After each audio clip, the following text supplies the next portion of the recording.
ទទួលទានអាហារបងប្អូនចាក៏ប្រគេនចង្ហាន់ព្រះសង្ឃចាព្រះសង្ឃបានឆានចង្ហាន់រួចរាល់រៀបរយចាក៏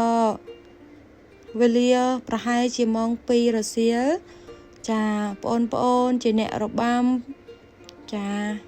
ក៏ចាប់ផ្ដើមរាំបទកន្ទ្រឹម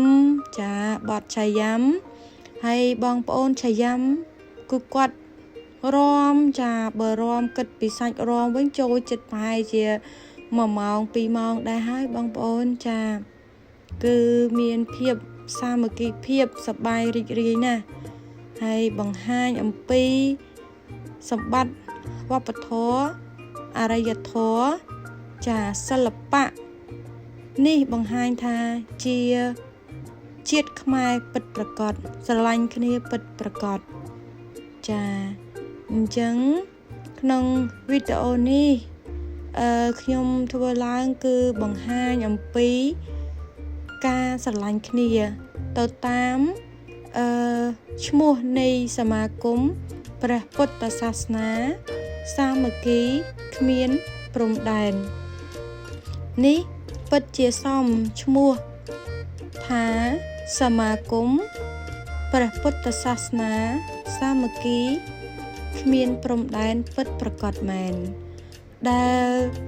ដឹកនាំនិងរៀបចំហើយនឹងការលះបង់ដោយលោកម្ចាស់គ្រូរឿនប៊ុនហៃដែលជាព្រះចៅអត្តកាវត្តសវណ្ណភូមិនៃប្រទេសបារាំងប្រចាំនៅទីក្រុងប៉ារីសចាអញ្ចឹងខ្ញុំសូមអរគុណបងប្អូនដែលបានទស្សនាបើសិនជាពាក្យណាមួយដែលខ្ញុំនិយាយទៅមិនបានល្អឬក៏មានកំហុសខុសឆ្គងណាមួយសូមបងប្អូនអភ័យទោសឲ្យនាងខ្ញុំផង